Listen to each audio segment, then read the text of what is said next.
going inwards.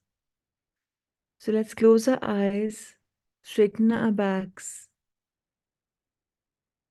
put our hands in receiving mudra, and be grateful for this wonderful breath by taking a deep breath in and exhaling with gratitude and a deep exhale out.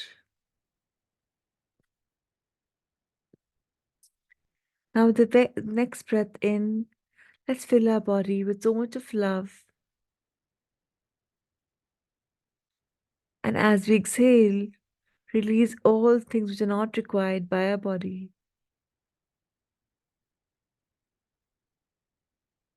And with the third breath in, the conscious breath in, let's fill in the body with a lot of hope of healing. And as we take a deep breath out, we release anything which is coming out of fear. And today, let's go inward by activating the pillar of light and allowing the body to heal. I've had requests from some of you for healing. You're going through personal problems if in physical wellness. So today we are going to be activating the beautiful purplish violet orb of light. So each one of us first will activate the pillar of light in us. For that, let's imagine that this bluish white healing light is coming from the sixth realm above and entering our crown chakra through our star seed chakra, which is 18 inches above our head.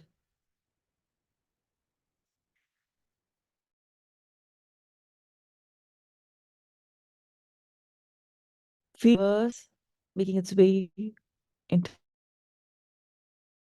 us and feel up like a beautiful purplish orb.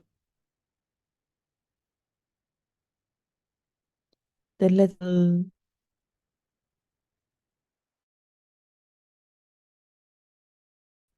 reprogram your brain, rewire your brain, and drop off anything which is old, frustration, tension, old packaging, old programming, old conditioning. This person is like that person is like that. Every person is evolving every day. But why is it that we get stuck in the old rigmarole of this person is like that person is like that, my body is like this? Let's drop it all. And this entire programming is happening of our brain right here, right now. Let this light pass through your third eye chakra, brightening it up like purple orb. Divine purple orb. As you further go down, another chakra gets activated. And that is right in between your throat chakra and your third eye chakra.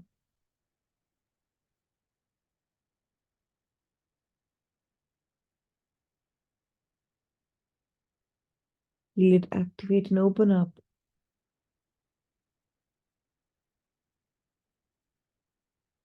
Now, in your throat chakra, feel the brightening of the orb. Anything that you could never speak before, express before, now you're able to do that.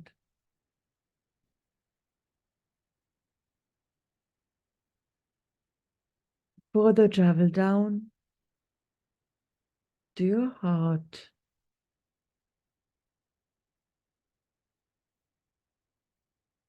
Brightening up this beautiful chakra, making it so expansive, welcoming everything around it, in it. accepting the reality, not being in denial, welcoming the change, knowing that time is the only constant. Further go down, and there's yet another chakra, our solar plexus. Activate that. It's all on you. When you are open, receptive, and welcoming of the gifts, everything falls in line.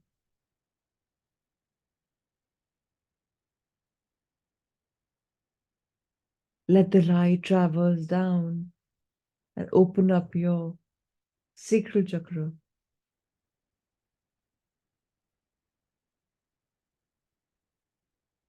and then your root chakra.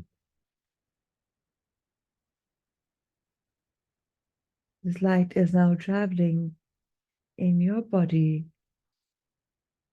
Will you travel in all directions, entering your wonderful spinal cord, your shoulder blades,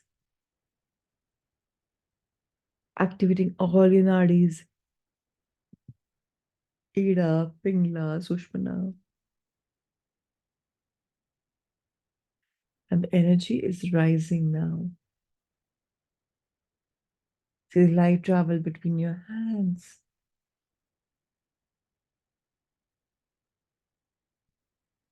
And feel this beautiful healing.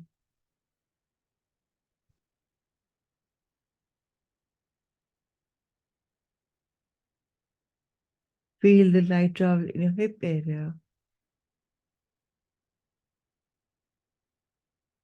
And now into your legs, your thighs, your knees, upper legs.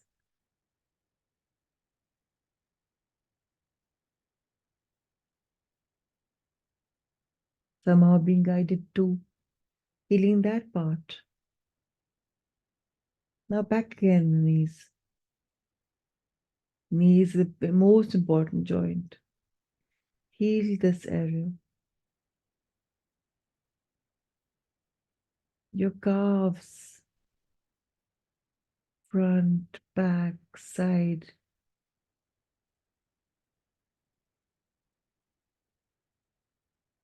and your wonderful feet.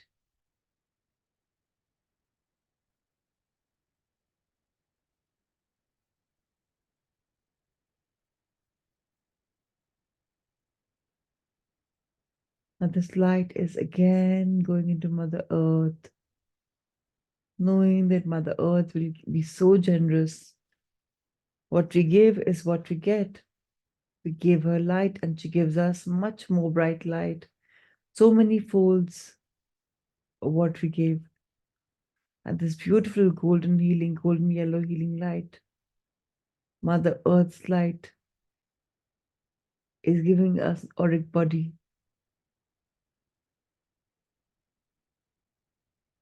She heals. So whatever tension, stress, dis-ease you have, release it into her. Because whatever you release into her will get transmuted into blessings, love, and light. And right now, healing energy.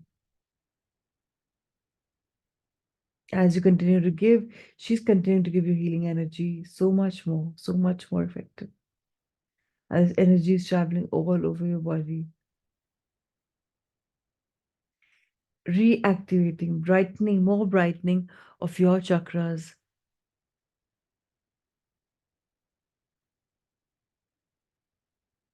Again, from down to up. Feel your body tingling, accepting this beautiful healing.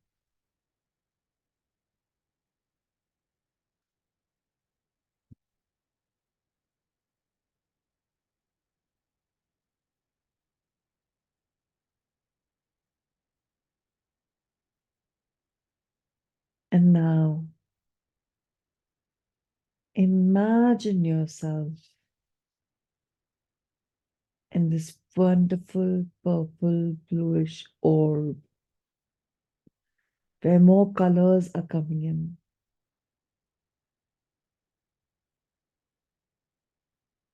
Indigo, foreseeing the future. Blue, for being able to communicate. Green, making the heart expansive. Yellow, for having dreams and goals. Orange, for connection. Red, for foundation.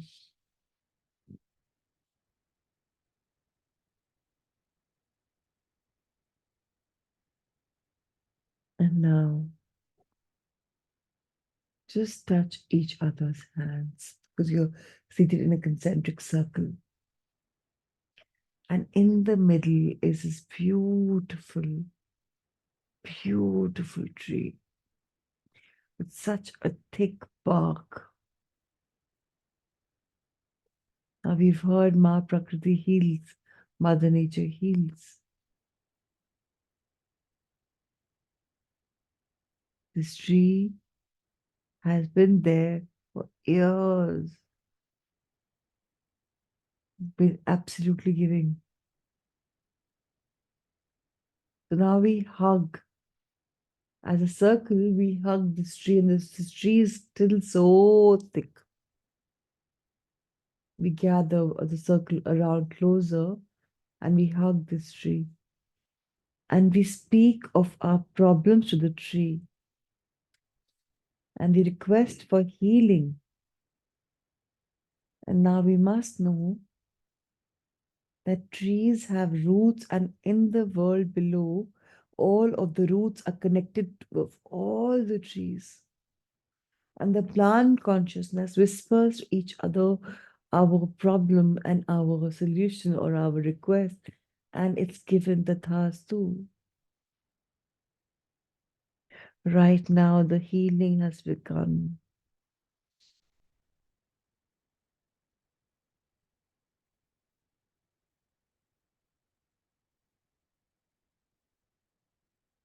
This whispering is now spreading like wildfire,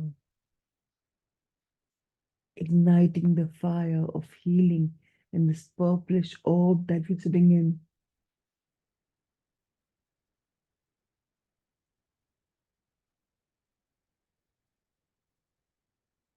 And be so aware.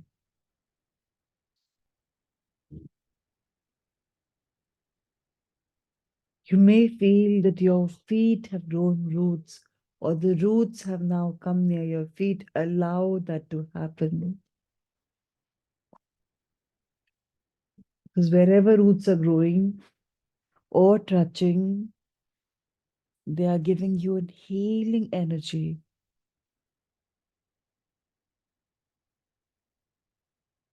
Removing all fog around your eyes when you're not able to see clearly.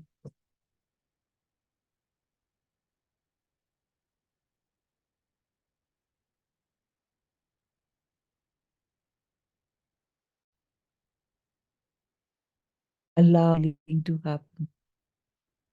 Your hands are joined, your feet, roots which are healing you. You're hugging a tree.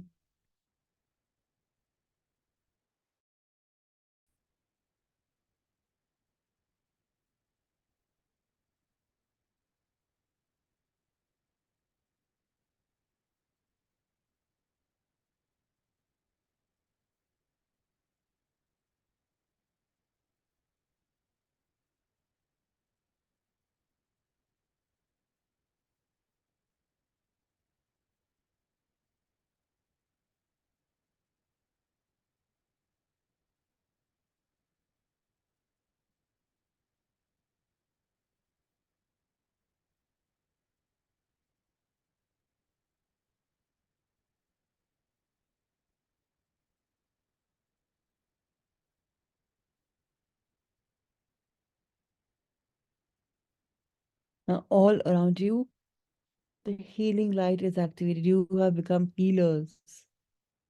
You already were, but now that healing energy is activated. You wanted healing for yourself, but now what's happening is you're healing the one around you, the one that you're not aware of unconsciously or consciously. And knowing the law of the universe, like attracts like. What you give is what you get. What you sow is what you reap. And the minute you've been healing others, of releasing them of their physical, mental, emotional, etheric pain, or dis-ease, or discomfort, the same applies to you. And you heal so beautifully.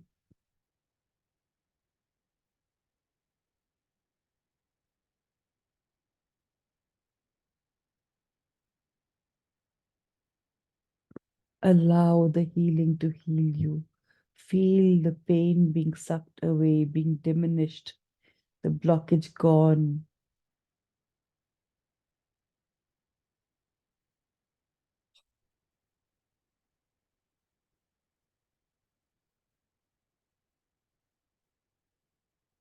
And in this mudra of having your hands joined, having roots near your feet, sitting in this purple orb, experience the lotus of gratitude. And let's circle back in 100 seconds.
Life is the biggest blessing.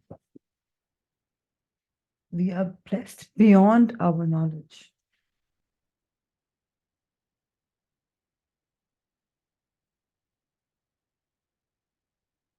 We are grateful beyond so many things. Yes, at times we forget. So expressing gratitude centers, balance, aligns ourselves, our being.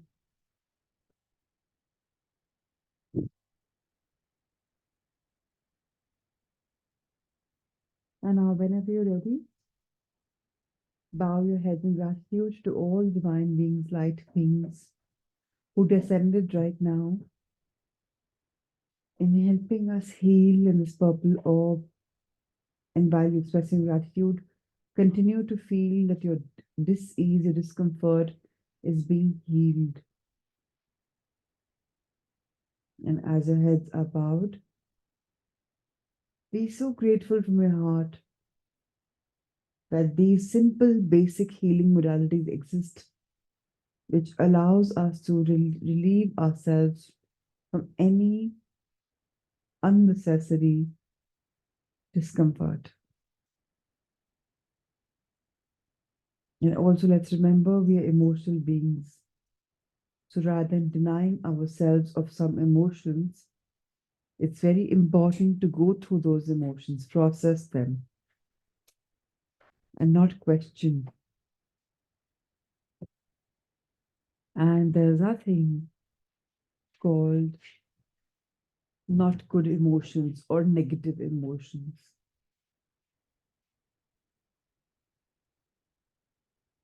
And for that, with our heads bowed again to the masters, let's just look at an example.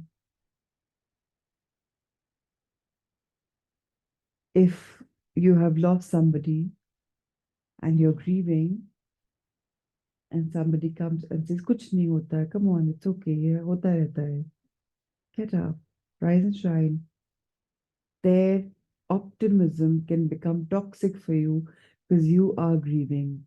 So that positive emotion has become negative for you because he is not showing empathy or compassion or love or kindness.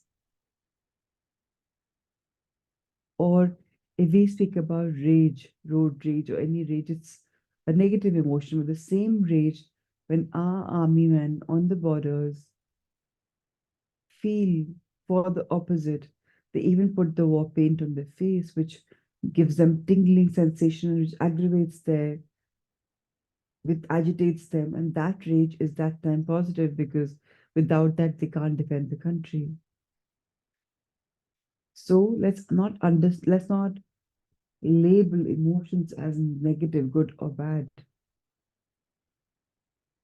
Let's understand the situations where our emotions get emoted. And that situation is also not good or bad. It is conditional to the surrounding. Similarly, our pains, our discomforts are also not good or bad. Let's stop judging them. If there is a discomfort, allow the discomfort to be felt and then say, whatever you had come for, I release you. And this is a lesson I have learned from you. And whenever you want to know what lesson you have learned or you haven't learned, maybe you can refer to the Louis Hayes book to understand why the problem came, for what lesson did it come, and then affirm and release. So with bent, beautiful heads, even now in gratitude, let's just fold our hands near our heart and come in from a place of love, unconditional love, and thank these beings, the masters, the angels, the guardians, and commence our morning with hope, with love, with light. And now, whenever you're ready, you can rub your hands and come back in alignment and read this beautiful book, Through Time into Healing. Today, we are reading the chapter number 9, Opening the Mind to the Power of Mystical Experiences. Recently, I was a guest on a radio talk show in Cleveland. Listeners called in from their homes, offices, car phones, and payphones. Many of them very supportive as they shared their personal experiences with me with the talk show host and with the other program listeners. Others were less kind. One lady was very angry. Don't you know it's a sin, she hissed. I assume that she was referring to the concept of reincarnation. It wasn't. Hypnosis is a sin, she went on. Jesus said it's sinful. Devils can enter your body. I know that Jesus hadn't said anything about hypnosis. The word hadn't been in the usage then. Hypnosis wasn't used as a therapeutic tool until at least 18th century, around the time of Mesmer. However, I take every question and comment seriously. Perhaps she was referring to some similar state of altered consciousness or a focused concentration, even if it were actual word hypnosis hadn't yet been coined. I thought for a moment or two. If hypnosis is a sin, I ventured, why does the Archdiocese of Miami send us nuns, priests, employees for hypnosis? Granted, these people were not being sent to us for regression therapy, but for over a decade we had been using hypnosis to help them to stop smoking, to lose weight, to lessen stress. The woman was silent for a few seconds as she pondered this new piece of information. Then she spoke up again without conceding an inch. I don't know about Miami, she confidently went on, but it's a sin in Cleveland. The show host looked over at me, barely suppressing a laugh. We had just been introduced to the concept of regional sin. Why was the lady in Cleveland so angry? She was afraid because the idea of hypnosis was a new one for her, and it threatened her concept of the way things ought to be. I had challenged her view of reality, her understanding of the world. I had scared her. At least she was honest. When I tell this story at my workshop, it always gets a big laugh. Some of that laughter is laughter of self recognition, recognition of having one's own view of reality, one's understanding of the world, challenged by a new idea or concept. And that idea might turn out to be a very important one. In fact, probably all of us have come out to be a in fact, probably all of us have come up different one for each of us, and all of us have benefited from new and threatening different ideas, new and threatening ideas that are presented at one time or another in history. History is the best teacher of the growth that can be gained if we can overcome our fear of certain new ideas. Some of these ideas have opened vast new paths in science, economics, politics, literature, and the arts. Some of them have accessed new geographies and remapped space. Ideas have greatly expanded the inner boundaries of what our ancestors could achieve, feel, know, understand. In 1633, Galileo was tried by the Inquisition for proposing a theory based on his direct scientific experience and observation with telescope of his own creation that the Earth rotated on its own axis around the Sun. The Sun only appeared to rotate around the Earth. Thus, Galileo refuted the long-held theory of the geocentric universe. Hearsay, said the church, and Galileo was locked up in the tower in order to be released. This brilliant scientist, who had become a professor of maths at the prestigious University of Pisa at the age of 25, was forced to recant. Only then was he set free. Isaac Newton, who was born on the day of Galileo's death in 1642, availed himself of the Pisan's work to develop his own theory of a mechanistic universe, one that worked through physical forces without divine intervention. Newton's work was accepted, and humanity's perception of the working of the universe was forever changed. Despite the church's best efforts, Galileo's work was eventually accepted and highly praised. Today, every schoolchild reads about him, not only because of the importance of the scientific work, but also for the way he demonstrated that people find the truth by going within and trusting their own thoughts and experiences, not by relying on what other people tell them is true. Galileo's work opened the way to new vistas in science, religion, intellectual, and cultural history. His work changed the way we all viewed reality. For the lady in Cleveland, the acceptance of the idea that hypnosis can feel might be equally dramatic. It might be a key that opens the door to many types of growth for her personally. Many of us may someday stumble across an idea that serves the same purpose in our own lives. Earlier in the book, I talked about the role of the mind in preparing ourselves for the regression experience. But sometimes the mind plays more than a minor role in past life regression. Sometimes during therapy, we discover an essential player in the healing process. No matter how prepared we are, we may discover that an opening of our minds and the transformation of fears and limitations into empowerment and joy are the central lessons. For many of us, the regression experience includes a realization that something you were told when you were young and perhaps have been struggling with just isn't true. The uncomfortable belief may be a religious teaching, or it may be an idea about the nature of the universe, or it may concern science, or perhaps something else entirely. No matter what it is, as a result of your regression experience, you may find that this belief has interfered with your own experience of truth. You may also discover that this belief somehow interferes, perhaps in the smallest, most subtle way, with your personal growth and power of capacity for joy. As a result of releasing this contradictory belief, the old way of looking and thinking about things goes away.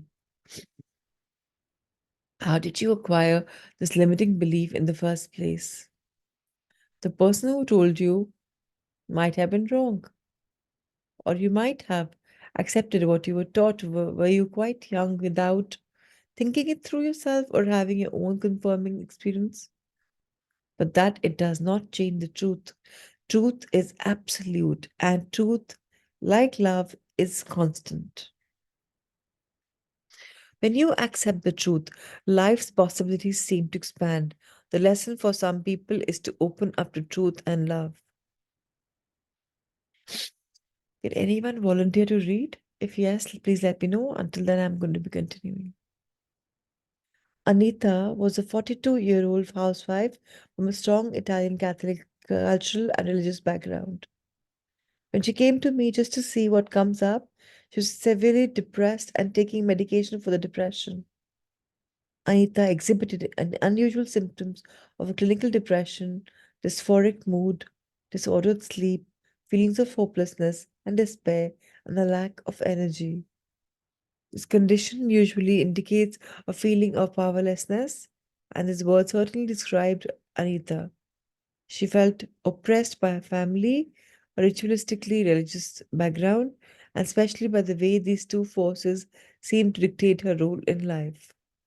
I'll read Prachi. Thank you so much. Thank you. In our initial interview, Anita behaved very differently, differentially, and timidly. But at the same time, she did manage to confess that she felt claustrophobic and stuck. She was particularly depressed about her relationship with her father, who persisted in behaving in a demanding and authoritarian way toward his adult daughter. Anita resented the limitations made by her father's demands on her life, but at the same time, she felt guilty about her own anger. Anita felt unable to confront her father and remedy the situation because of the strict filial obedience her Catholicism demanded. She was afraid that if she challenged his treatment of her, she would no longer be able to consider herself a good Catholic. Because Anita was a deeply religious woman, the prospect of rejecting or distancing herself from God in any way was extremely distressing. The strain between her need for a religion and her need to fulfill her own needs had created a psychological trigger for an inherited biological disposition towards depression, which was exacerbated by her relationship with her father. And on top of that, Anita was very disturbed that her religion did not accept reincarnation, a concept she believed is quite strongly and that had brought her to my office. Although I had no specific expectations for the session, it would not have been unusual for Anita to have entered a lifetime that addressed power. It might have been one in which she abused power, resulting in her current timidness and depressive submission to authority.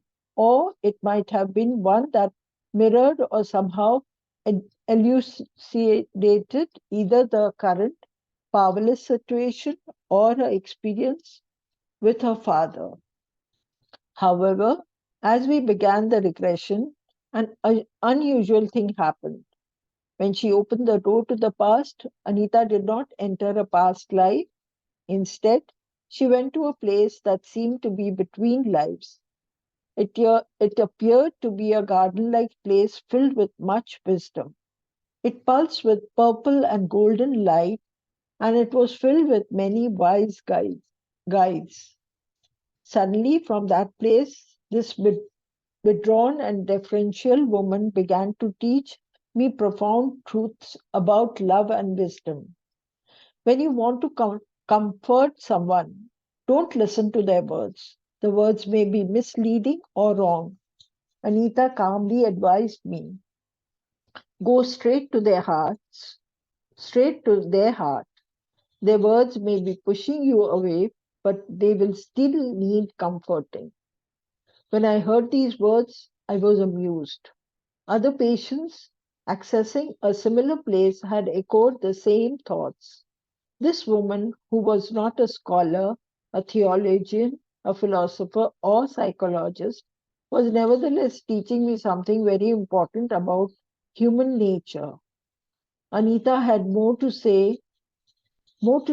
She went on to utter another beautiful thought fragment from between lives state.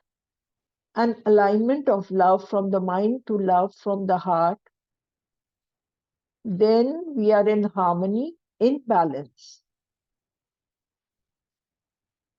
Anita had just uttered something very close to a classic esoteric definition of wisdom, which involves the blending of the mind and heart. Here was a woman who, without any background or training in this philosophy, had spontaneously began teaching wisdom. When Anita returned from a relaxed, altered state, she was deeply affected by her mystical experience. Some very interesting changes resulted. The powerlessness she felt began to diminish, replaced by a feeling of personal empowerment and strength. Her depression gradually lifted and has not reoccurred.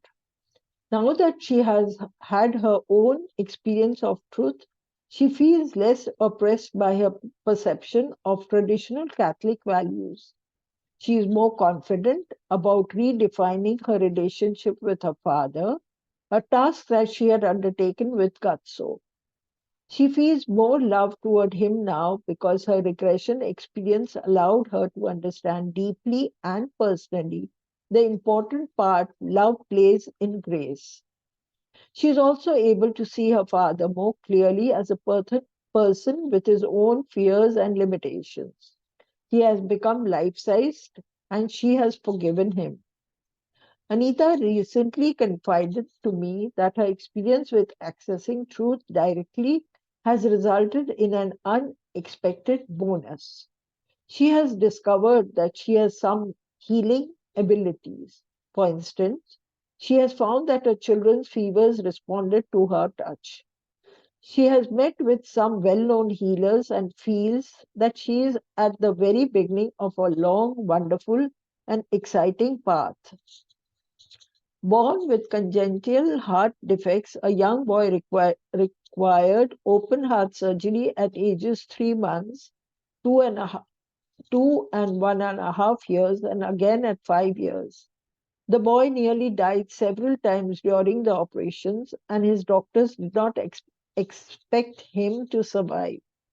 When he was 8 years old, he revealed to his mother that while still unconscious after one of the surgeries, he had been visited in the intensive care unit by a Chinese guide who conveyed information about his recovery. The boy observed that one of the Chinese men had sworn that he was always twirling around. This man frequently cut off his beard with a sword. but the beard grew back almost immediately. The boy described all 8 Chinese guys in detail. In researching her son's startling story, his mother found physical and physiological representation of her son's 8 Chinese guys. They are the Pa Sen or 8 immortals, Taoist representations of historical figures who have attained immortality. As the son described, one of these is Lu Tung's Pin, the patron saint of barbers, who was granted a magic sword as a reward for overcoming 10 temptations. The boy claims that he is still visited by the 8 Chinese guys who continue to provide him with information.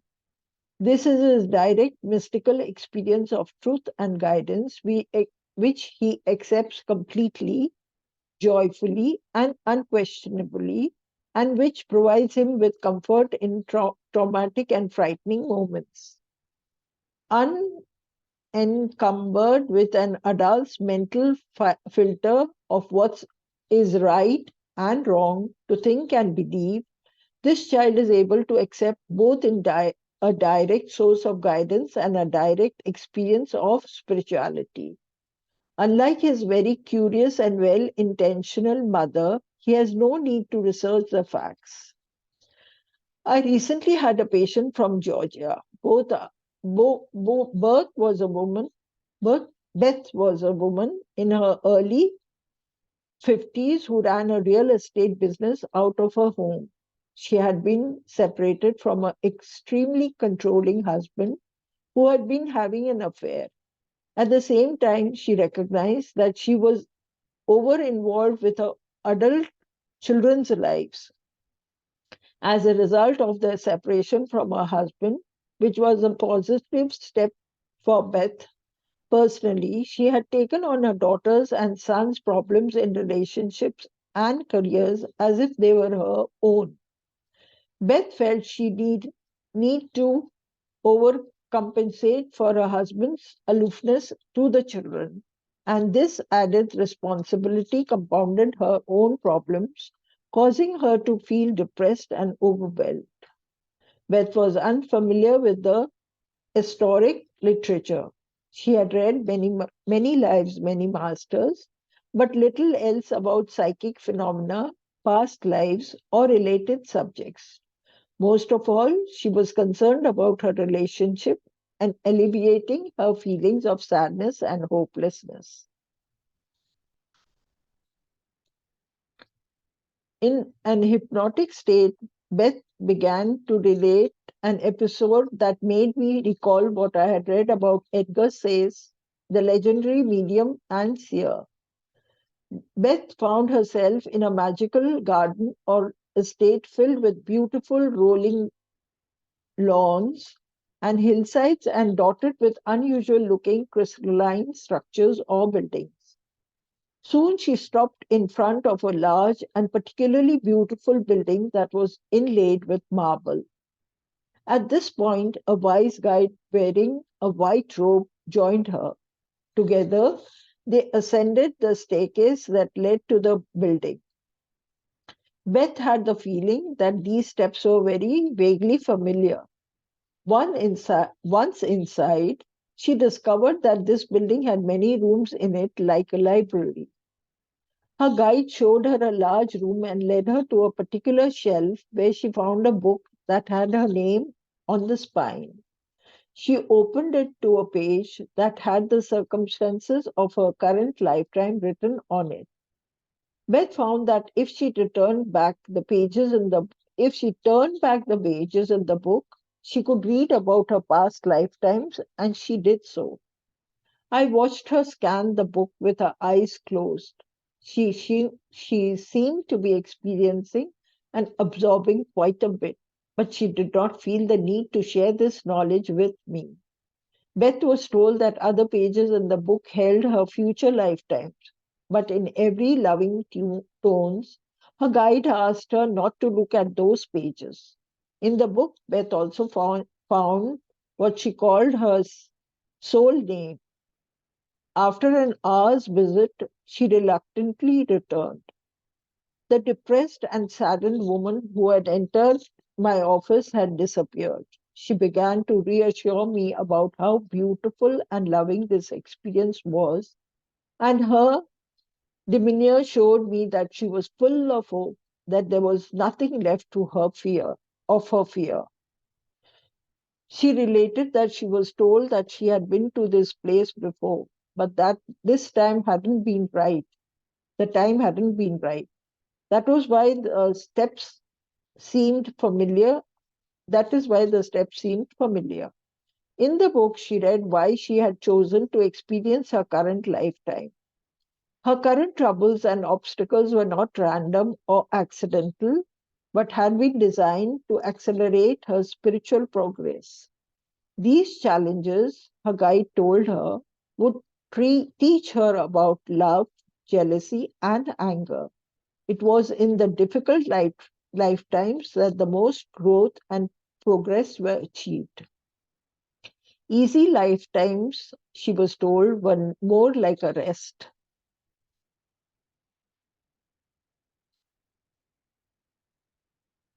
Prachi, Prachi, page change. I'm it's just stuck here.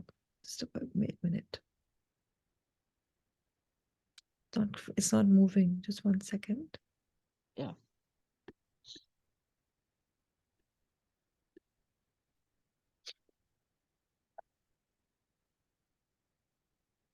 Yeah, now it moved. Yeah. Like Anita, Beth was apparently having a mystical experience. She had gone to the place where souls rest, reflect, and regenerate between one lifetime and another, a place that is described in great detail in Life Between Lives by Joel L. Whittington, MD, PhD, and Joe Fisher. In this place, a soul may appear before a few guides, review the lifetime that has taken place, and decide what lifetime to experience next. As she spoke, it was clear to me that Beth didn't know exactly what book or record she was reading. She was not conscious that she was going through the historic life review process. She was simply receiving the answers she needed, which in this case were not biased or past relationships, but on spiritual lessons. Now I saw that the real separation question Beth had been asking when she came to see me was, why did I choose this difficult lifetime? Through this unusual regression experience, Beth had found her answer. She had also gained a greater perspective and a special understanding of spirituality. It is true that overcoming obstacles and difficulties accelerates spiritual progress. The most serious lifetime difficulties, like severe psychiatric illness or physical disability, may be signs of life progress, not regress. In my opinion, it is often the very stronger souls who have chosen to shoulder these burdens because they provide great opportunities for growth. If a lifetime can be likened to a year in school, then lifetimes such as these can be likened to a year in graduate school. This is probably why difficult lifetimes are more frequently recalled during regression. The easier lifetimes, the rest periods, are usually not as significant. Beth had achieved a new serenity and power in her own life and the ability to pursue future growth. Her mental perception of reality had deeply changed, and her perception of her own potential and ability to experience joy had expanded dramatically. Sometimes, overcoming our fears to communicate new ideas to the world is what brings us joy. My first experience with a vivid past life recollection occurred during a series of acupressure massage treatments for chronic back and neck pain. A few months before Many Life, Many Masters was published, I went to an acupressure shiastu therapist because of this recurrent pain. The sessions were conducted in silence, and I used this quiet time to meditate. An hour into my third session, I had reached a very deep state of relaxation. As the therapist was working on my feet, I was startled by an awareness of a scene from another time. I was awake, not sleeping. I knew where my body was, but I was watching and re-experiencing a movie beyond my mind. In this scene, I was taller and thinner with a small, dark, pointed beard. Wearing a multicolored robe, I was standing on an outside level of a strange building, examining the plants. Looking into the eyes of this thin man, I knew that I was this person. I felt his emotions. I could see through his eyes. I did not know if this was fantasy or not, but I kept watching, observing, witnessing. It was an ancient time. The man was a priest, a powerful member of the religious hierarchy. The building was distinctly geometric, flat on the top with a larger, wide bottom and sloping sides. There were 7 or 8 levels, with plants growing on and over the sides. Wide stairs connected the levels at certain points. I saw myself examining the plants and thought, these plants seem tropical, but they are not plants found in Miami. Many were large and green, and I had never seen them before. Gradually, I became aware of a word in my mind, jigar. I did not know what this word meant. I looked again at the priest, flopping back and forth from his perspective and vision to an outside detached, overall perspective. I became aware of his life and that his earlier idealism and spirituality had given way to material values as he ascended to a position of great power and authority. He even had the ear of the royal family. Instead of using his position to promote spiritual values, brotherhood, and peacefulness in his people, he used his power for greed, sex, and to obtain even more power. I felt sad. What a waste. All these years of idealistic purpose, study, and struggle thrown away for a powerful but mundane longing. The priest died as an old man, never recapturing the virtues and idealism of his youth. He had to leave behind his wreath. Sorry, I missed one. Oh, he had to leave behind. He had to leave behind his wealth, power, position, and body. I again felt a great sadness. A great opportunity had been wasted. Later that evening, I remembered the word again, jigat. I researched in it in the encyclopedia. Jigar is the name for temples of the same geometric shape that I had visualized, temples from the Babylonian Assyrian era. The Hanging Gardens of Babylon is an example of a jigar.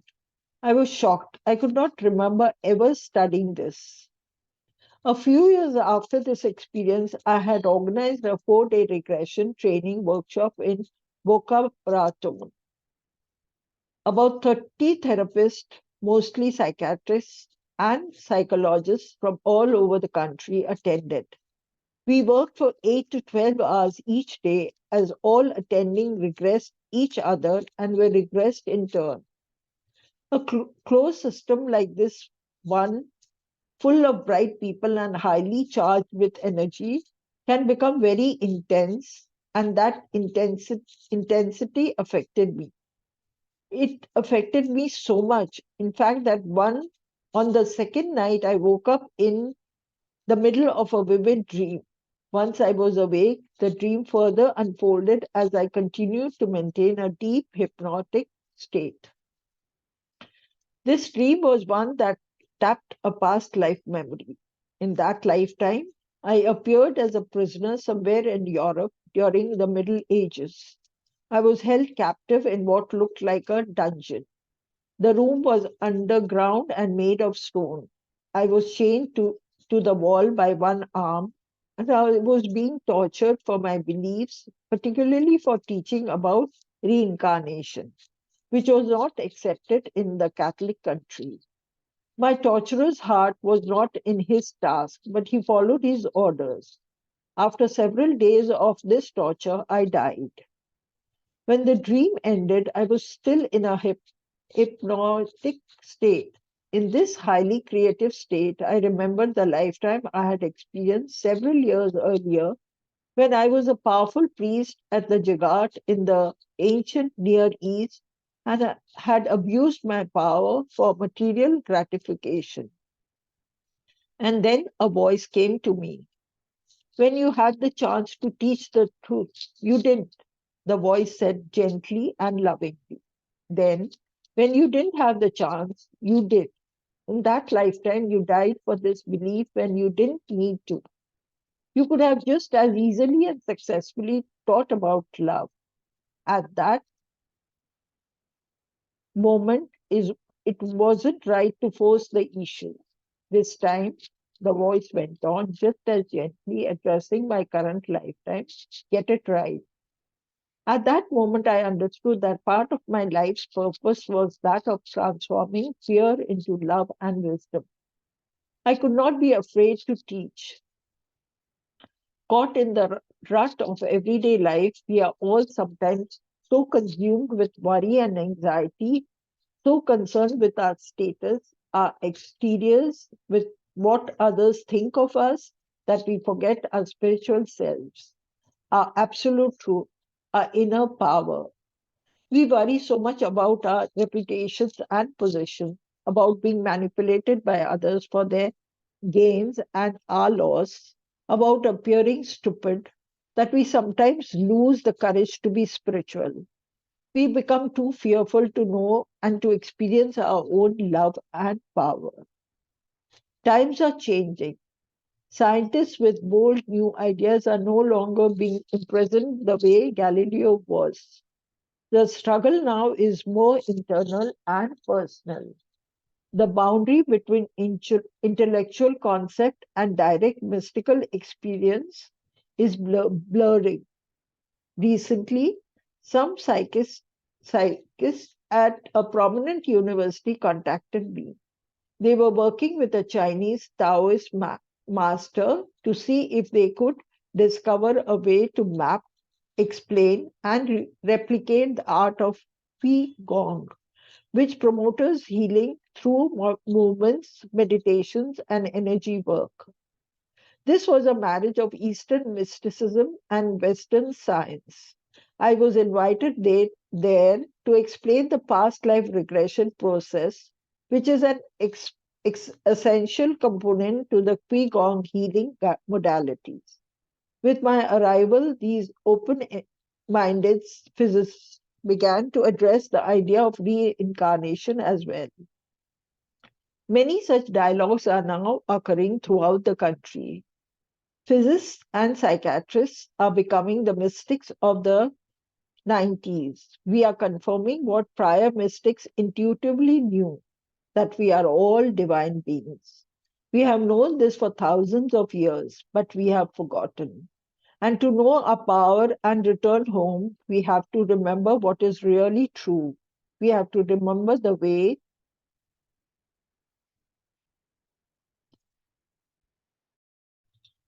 Wonderful. Today's session is primarily about finding ourselves, finding our truth.